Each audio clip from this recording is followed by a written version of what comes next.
Ladies and gentlemen, welcome to another edition of World Talks here on TVP World. I'm your host, Benjamin Lee, and please join me and my guest on this next interview.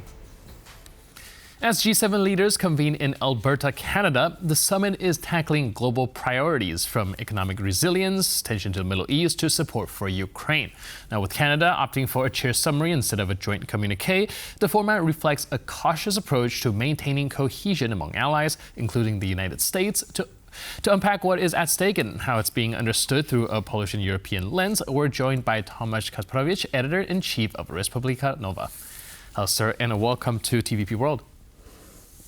Good evening. So how do you interpret Canada's decision this time around to avoid a formal communiqué with kind of U.S. diplomatic pragmatism, or do you think it's more some sort of strategic messaging? Well, we kind of remember what happened last time there was G7 summit in Canada, and that was the case of Trump storming out and insulting the Prime Minister of Canada then. And nobody wants that to happen again, which doesn't mean it won't happen. But it seems that all parties involved are trying to avoid this kind of solution and this kind of end result of the summit.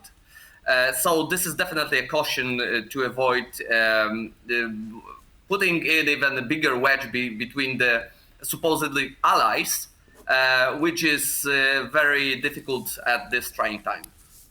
Right, and speaking of trying times, we're also seeing tensions brewing in the Middle East as well. And well, this time around, the Canadian Prime Minister has invited not just the G7 countries, but about 15 other major world leaders as well. Now, with the very differing stances when it comes to the issue of Middle East, do you think that unity is going to be an issue going forward?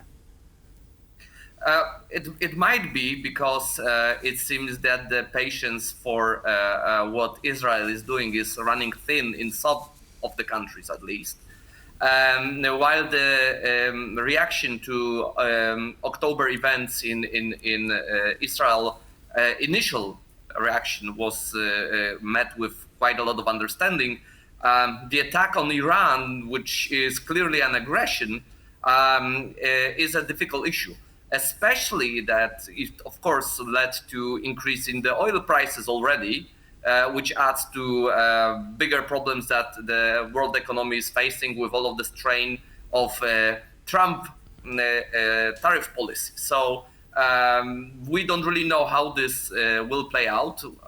We hope this conflict will be to a degree lessened in the coming days, but we cannot guarantee that.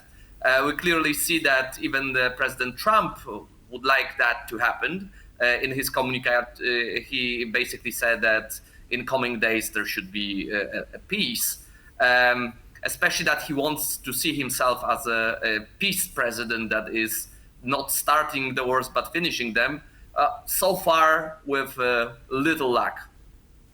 All right, and looking at the situation between Iran and Israel, at least right now, a lot of the European leaders have been sounding off in support and standing with Israel in the latest wave of attacks. But of course, not everyone is on the same page on this particular topic, and it is quite contentious. Do you think that this would further impact the unity in coming up with a unified solution, or at least a plan going forward?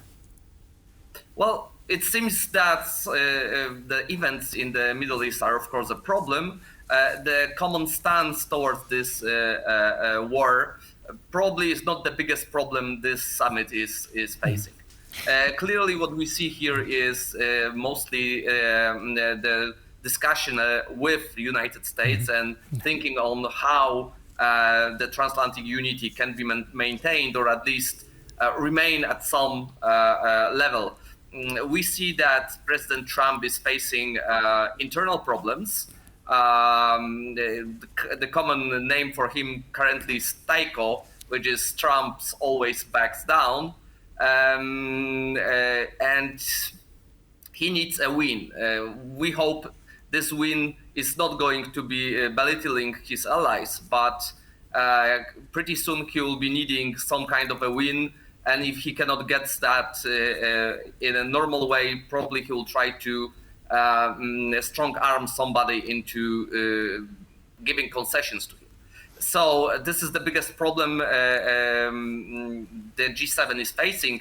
Also, quite reluctant presence of President of Mexico is a part of that, as clearly she will be trying to continue the negotiations, trade negotiations in whatever we used to call NAFTA, and currently we don't really know what that is. So I don't believe that finding a common ground on who is aggressor and who is the victim will be the main point of the discussion. We can probably expect some general information about the fact that those countries are not really happy about what's going on, and hope that both sides will find a peaceful solution. But I don't believe that's the main point of the discussion.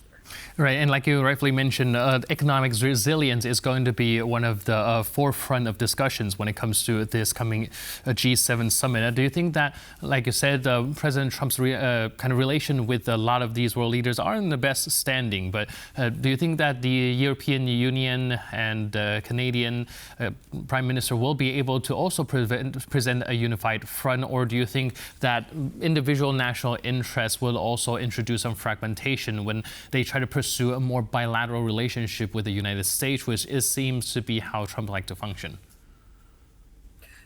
Of course, Trump does not believe in multilateralism, and we know that. On the other hand, seeing the weight of United States, it seems that the only way to deal with him is as a united front. And it seems that those countries know that pretty well. That's why we probably will be able to see some kind of unified front, but of course not in such a way to antagonize Trump too much, to avoid, as I mentioned before, some rather unpleasant end to this summit. So there will be a lot of tension, but I believe the other side will try to tread as carefully as possible not to lead to a failure. Will that happen? Well, we don't know, especially that we need to take into consideration that a lot of people there are, let's say, new in this designation. Mark Carney is a new Prime Minister of Canada. Friedrich Merz is a new Chancellor of Germany. Keir Starmer is also pretty new at his post. So we see a lot of people that don't have dynamics worked out between them very well yet, and this will be also a part of this summit.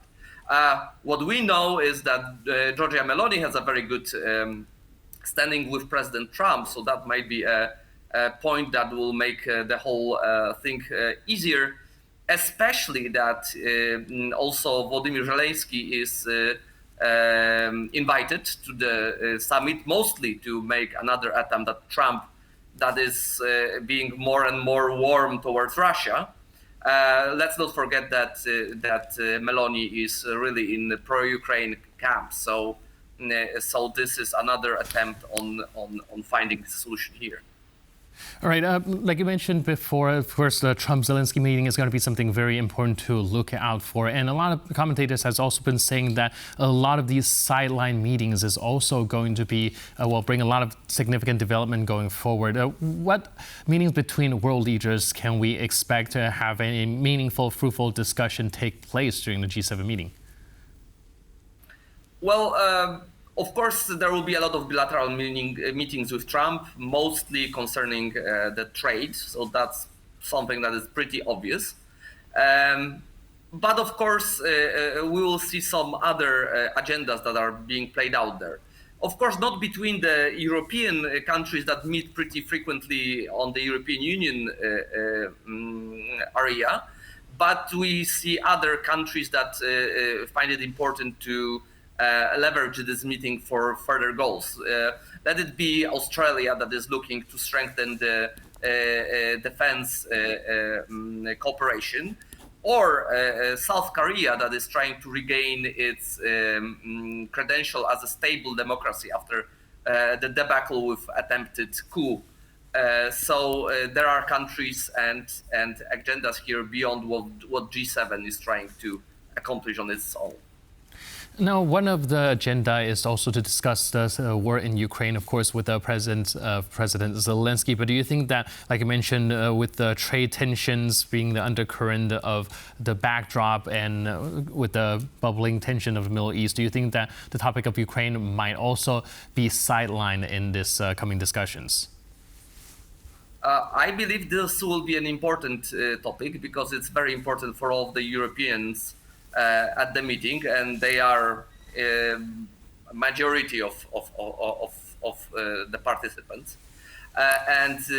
This topic is not limiting in its importance. Of course, how much Ukraine will be discussed depends to a large degree on how much the meeting with Zelensky-Trump will be a success. In case there is some real headway, we can expect this topic to be more pronounced. If there will be another debacle, as for example in the White House meeting, probably this will be sidelined because, as I mentioned at the beginning, the main goal is to finish the G7 summit without major disagreement between the parties and avoiding the disastrous scenario we've seen during first Trump presidency.